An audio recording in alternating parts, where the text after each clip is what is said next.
सभी विद्यार्थियों और साथियों को मेरा नमस्कार। आर्य क्लास यूट्यूब चैनल के अंतर्गत मैं सभी का बहुत बहुत स्वागत, वेलकम और अभिनंदन करता हूं। प्रिय विद्यार्थियों और प्यारे साथियों, आज की क्लास का जो हमारा जो टॉपिक रहेगा वो धर्मनिरपेक्षता या पंथ निरपेक्षता के संदर्भ में रहेगा। ठीक है, देखिए, पंथ निरपेक्षता या धर्मनिरपेक्षता जो है एक महत्वपूर्ण जो है संकल्पना है। और हमारे यहाँ भारत जो है पंथ निरपेक्ष राज्य है और 42 संविधान संशोधन के द्वारा जो कि 1976 में जो है संविधान की जो प्रस्तावना है उसमें पहली बार संशोधन करते हुए 3 शब्दों को शामिल किया गया था: पंथ निरपेक्षता, समाजवाद और जो है अखंडता।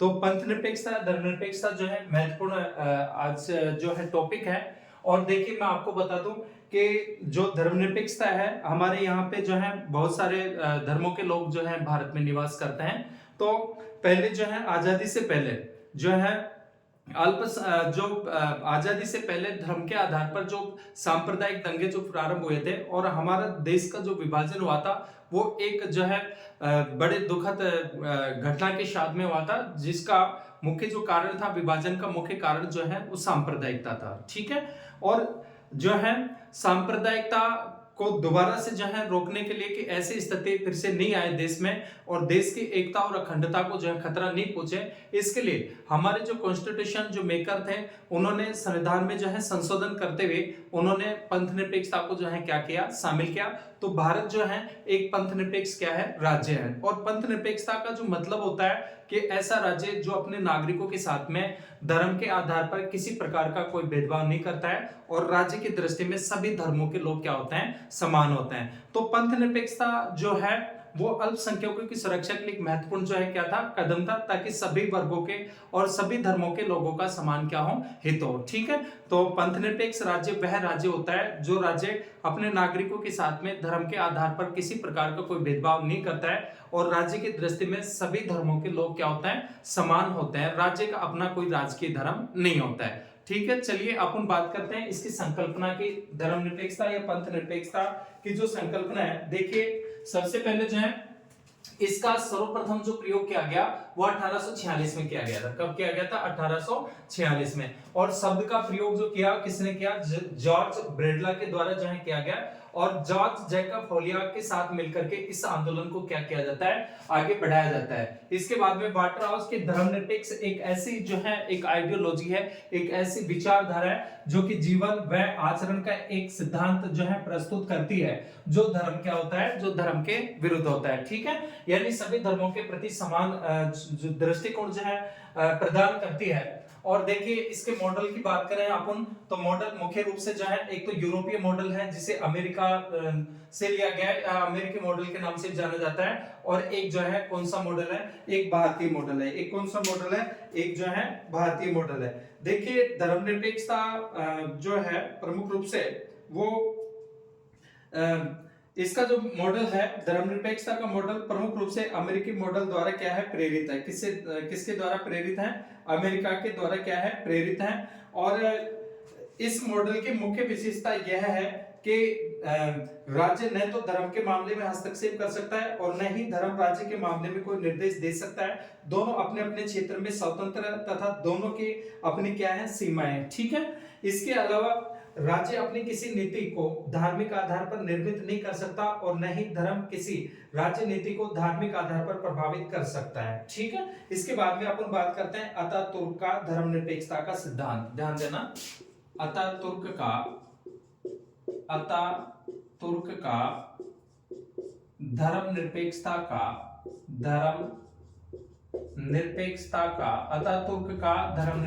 का सिद्धांत। अतातुर्क का धर्मनिरपेक्षता का सिद्धांत। ठीक है, इसमें देखिए कि अतातुर्क ने प्रथम विश्व युद्ध के बाद जो है 1923 में तुर्की गणराज्य की स्थापना की थी। इन्होंने किसकी स्थापना की थी? जो है ध्यान देना, 1923 में ये तुर्की गणराज्य की क्या करते हैं, स्थापना करते हैं। किसकी स्थापना करते हैं? तुर्की गणराज्य की क्या करते हैं, स्थापना करते हैं। कौन करते हैं? अतातुर्क। और कब करते हैं? 1923 में। अतातुर्क तुर्की के सामाजिक जीवन में खिलाफत को जो है समाप्त करना चाहते हैं और अतातुर्क ने घोषित किया कि राज्य का कोई धर्म नहीं होगा और इन्होंने तुर्की को धर्मनिरपेक्ष राज्य बनाने के लिए खलीफा के पद को क्या कर दिया, समाप्त कर दिया। महत्वपूर्ण है डियर स्टूडेंट्स और प्यारे साथियों, आपको विशेष रूप से ध्यान रखना है। हम बात कर रहे हैं, देखिए फिर से मैं रिवाइज करा देता हूं, धर्मनिरपेक्षता या पंथ निरपेक्षता की। और जो है इस शब्द का प्रयोग सर्वप्रथम 1846 में किया गया था। शब्द का प्रयोग जो करते हैं जॉर्ज ब्रेडला के द्वारा किया गया और जॉर्ज जैकब होलियार्ड के साथ मिलकर के इस आंदोलन को आगे बढ़ाया जाता है। वाटर हाउस इसलिए कि धर्मनिरपेक्षता एक ऐसी आइडियोलॉजी है, एक ऐसी विचारधारा है जो कि जीवन व आचरण का एक ऐसा सिद्धांत प्रस्तुत करती है जो धर्म के क्या होता है, विरुद्ध होता है।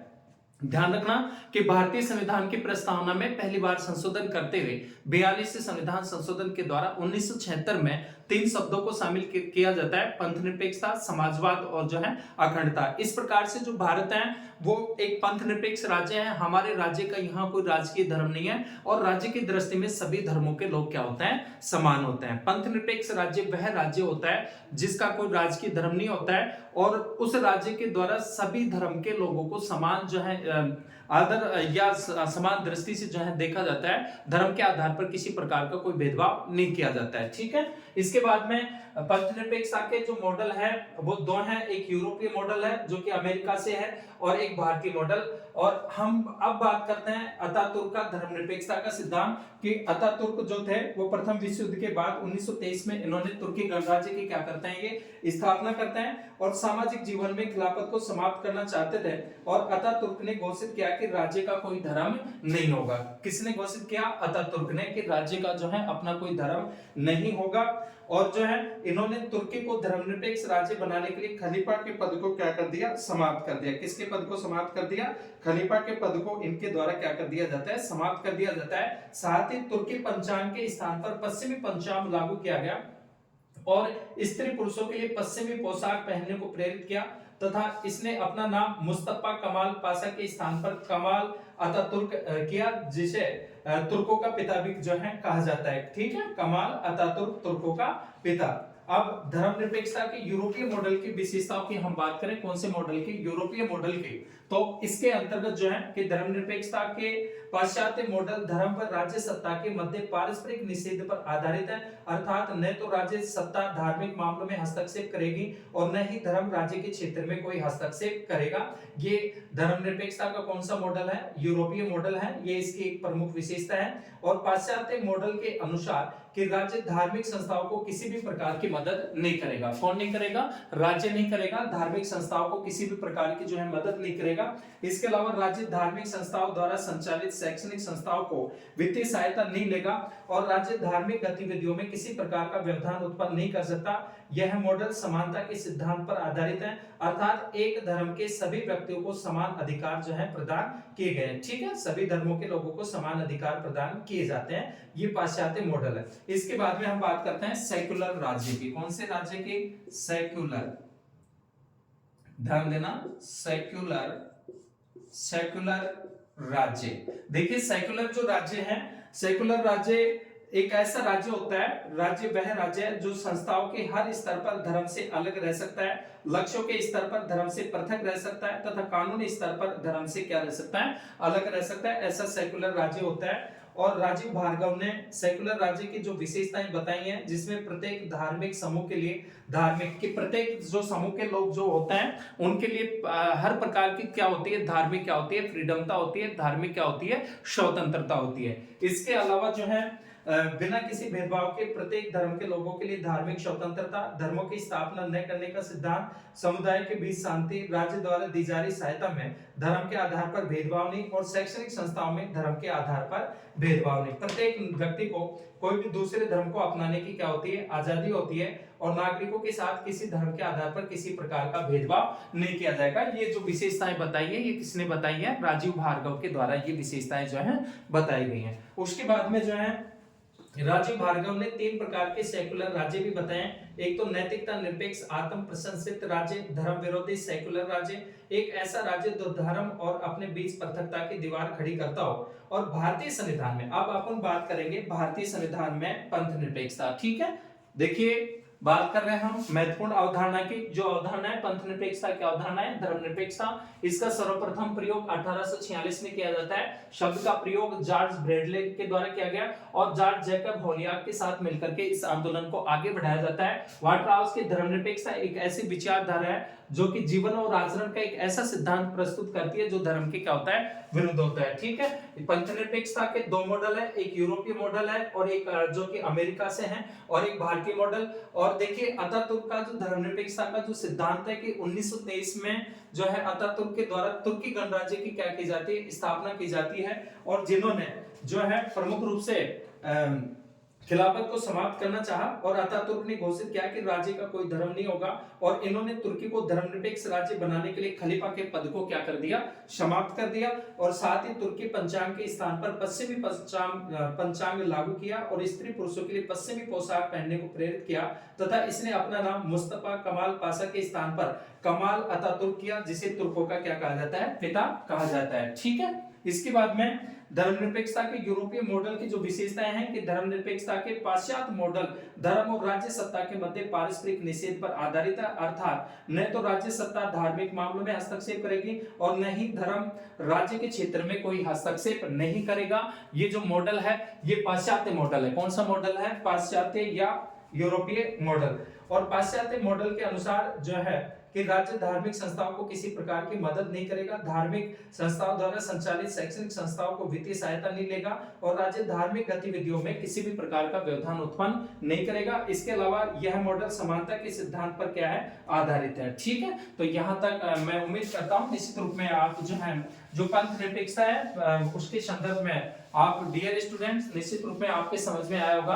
आगे चलिए अपन बात करते हैं अब भारतीय संविधान के अंतर्गत इंडियन जो कॉन्स्टिट्यूशन है, हमारा जो भारतीय संविधान है उसके अंतर्गत अपन बात करेंगे कि भारतीय संविधान में पंथ निरपेक्षता। ध्यान देना, भारतीय संविधान में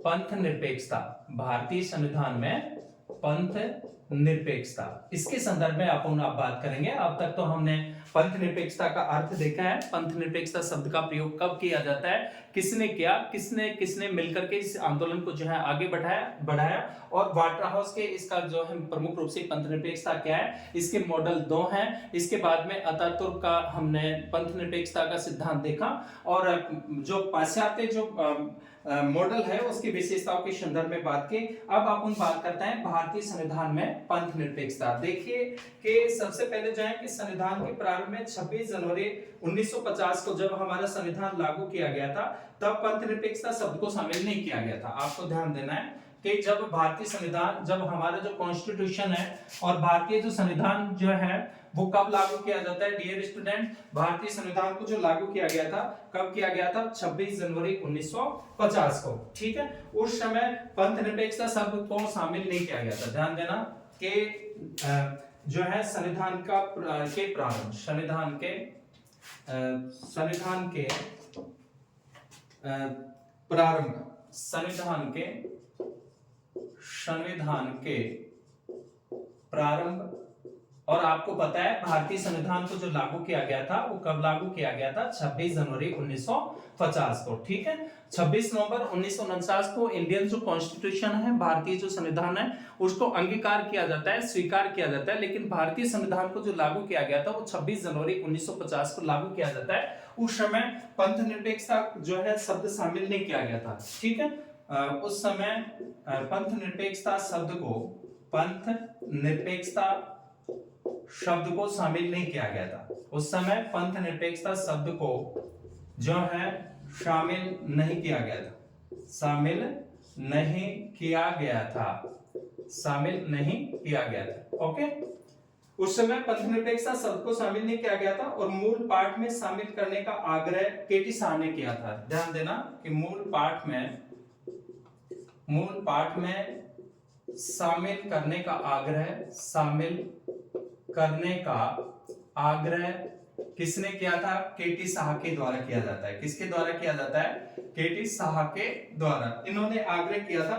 उसके बाद में ध्यान देना कि सरदार स्वर्ण सिंह समिति की सिफारिश के आधार पर, सरदार देखिए महत्वपूर्ण है, सरदार स्वर्ण सिंह स्वर्ण सिंह समिति के, सरदार स्वर्ण सिंह समिति की सिफारिश के आधार पर, मूल कर्तव्यों को भी जो है इसकी सिफारिश के आधार पर ही जो है भारतीय संविधान में लागू किया जाता है। तो सरदार स्वर्ण सिंह समिति की सिफारिश के आधार पर प्रस्तावना में 3 शब्द जोड़े गए थे। सिफारिश के आधार पर, सिफारिश के आधार पर प्रस्तावना में, किसमें? प्रस्तावना में 3 शब्दों को शामिल किया जाता है। कितने शब्दों को? 3 शब्दों को शामिल किया जाता है, शामिल किया जाता है। ओके।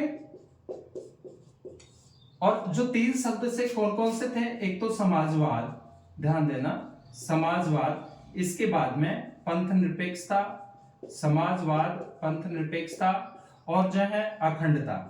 ये 3 शब्दों को क्या किया जाता है? शामिल किया जाता है। डियर स्टूडेंट्स और प्यारे साथियों, विशेष रूप से आपको ध्यान रखना है कि हमारे जो भारतीय संविधान की जो प्रस्तावना है और उस प्रस्तावना में आज तक केवल एक ही बार संशोधन किया गया है। पहली बार संशोधन करते हुए सरदार स्वर्ण सिंह समिति की सिफारिश के आधार पर प्रस्तावना में 3 शब्दों को शामिल किया जाता है, जिसमें समाजवाद, पंथ निरपेक्षता और अखंडता। ठीक है। तो क्वेश्चन कई बार पूछ लिया जाता है, पुटअप किया जाता है कि भारतीय संविधान की प्रस्तावना में अब तक कितनी बार संशोधन हो चुके हैं या कितनी बार संशोधन किए गए हैं। तो केवल एक ही बार संशोधन किया गया और वो जो संशोधन था 42वां संविधान संशोधन था 1976 के अंतर्गत, और 3 शब्दों को क्या किया जाता है? शामिल किया जाता है। इसके बाद में जो है 42वें संविधान के द्वारा, ध्यान देना, नेक्स्ट जो महत्वपूर्ण बात है जो हमने बात की है कि 42वें संविधान संशोधन अधिनियम के द्वारा, 42वें संविधान संशोधन अधिनियम के द्वारा, 42वें संविधान संशोधन अधिनियम के द्वारा भारतीय संविधान की प्रस्तावना में, भारतीय संविधान की प्रस्तावना में पंथ निरपेक्षता शब्द जोड़ा जाता है। ठीक है। पंथ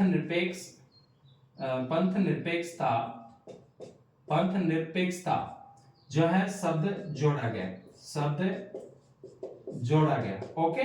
देखिए महत्वपूर्ण बातें हैं, विशेष रूप से आपको ध्यान देना है और निश्चित रूप में जो है आने वाली जो कॉम्पिटिटिव जो एग्जाम्स हैं उसमें जो है महत्वपूर्ण जो है ये हमारी क्लास रहेगी। डियर स्टूडेंट्स, कहीं से हर कॉम्पिटिटिव एग्जाम में जो है यहाँ से क्वेश्चन आते हैं, तो निश्चित रूप में आपके लिए ये क्लास उपयोगी होगी, इस बात की मैं उम्मीद करता हूं। आप अच्छे से जो है मेहनत करते रहें, लगातार सतत प्रयास करते रहें, निश्चित रूप में आपको सफलता जो है प्राप्त होगी। डियर स्टूडेंट्स, मेरे द्वारा जो आपको डेली जो आरी क्लास यूट्यूब चैनल के अंतर्गत जो कंटेंट प्रोवाइड कराए जा रहे हैं, जो अच्छे लग रहे हैं, आपके लिए उपयोगी हैं, निश्चित रूप में आप मेहनत करके पढ़िए। तो आप क्लास को जो है लाइक कीजिएगा और ज्यादा से ज्यादा शेयर कीजिएगा। ठीक है। तो 42वें संविधान संशोधन अधिनियम के द्वारा भारतीय संविधान की प्रस्तावना में जो है क्या जोड़ा जाता है? पंथ निरपेक्षता शब्द जोड़ा गया।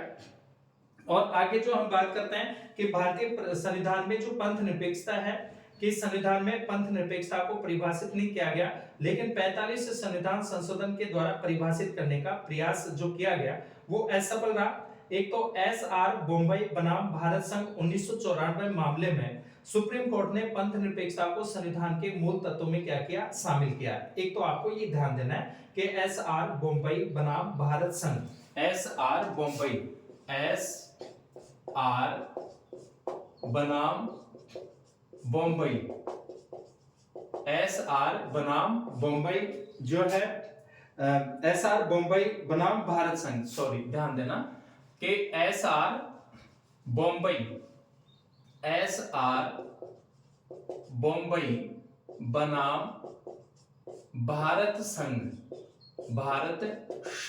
मामले में सुप्रीम कोर्ट ने, किसने? सुप्रीम कोर्ट ने जो है पंथ निरपेक्षता को संविधान के मूल तत्वों में शामिल किया। ध्यान देना कि इसने पंथ निरपेक्षता को संविधान के मूल तत्व के रूप में शामिल किया। संविधान के मूल तत्व के रूप में जो है किसके रूप में? मूल तत्व के रूप में या मूल तत्वों में जो है शामिल किया है। मूल तत्वों में, संविधान के मूल तत्वों में शामिल किया है। ओके, शामिल किया है। कब का मामला था? 1994 का। ठीक है ना, 1994 में कि सुप्रीम कोर्ट के द्वारा SR बॉम्बई बनाम भारत संघ मामले में सुप्रीम कोर्ट ने पंथ निरपेक्षता को संविधान के मूल तत्वों में क्या किया है, शामिल किया है। और इससे रिलेटेड जो है महत्वपूर्ण जो बात है कि केशवानंद भारती बनाम केरल राज्य। नेक्स्ट जो मामला आता है केशवानंद भारती बनाम केरल राज्य। कौन सा मामला आया सुप्रीम कोर्ट में? केशवानंद भारती बनाम केरल राज्य, और ये था 1973 का, ध्यान रखना 1973 में, ठीक है। 1973 में पंथ निरपेक्षता को संविधान के मूल ढांचे में घोषणा की और पहली बार इसमें पंथ निरपेक्षता की बात की। पंथ निरपेक्षता को संविधान के मूल ढांचे के रूप में ये घोषणा करता है सुप्रीम कोर्ट, ठीक है। कौन से मामले में? केशवानंद भारती बनाम केरल वाले वाद में। इसके बाद में धर्मनिरपेक्षता के संबंध में नेहरू जी के हम विचारों की बात करें तो जो है कि नेहरू जी सभी धर्मों को राज्यों समान संरक्षण देने में विश्वास करते थे और ऐसा धर्मनिरपेक्ष राज्य चाहते थे जहां राज्य धार्मिक मामलों में हस्तक्षेप नहीं करें और धर्म और राज्य के बीच में जो है नेहरू जी अलगाव के पक्ष में नहीं थे, ठीक है। इस प्रकार से पंडित जवाहरलाल नेहरू जी भी जो है इसके प्रमुख रूप से जो है समर्थन में थे और इसके अलावा वे चाहते थे कि समाज सुधार हेतु राज्य धर्म में हस्तक्षेप कर सकता है। उनके लिए धर्मनिरपेक्षता का सिद्धांत भारत की एकता और अखंडता की क्या था? गारंटी था। डियर स्टूडेंट्स, बिल्कुल पंथ निरपेक्षता जो धर्मनिरपेक्षता है राज्य की एकता और अखंडता के लिए आवश्यक है, क्योंकि राज्य की अखंडता को बनाए रखने के लिए, एकता को बनाए रखने के लिए सभी धर्मों को समान संरक्षण प्रदान जो है किया गया है, समान जो है स्थान उनको प्राप्त होना चाहिए। तो निश्चित रूप में जो है भारतीय संविधान के अंतर्गत भी जो है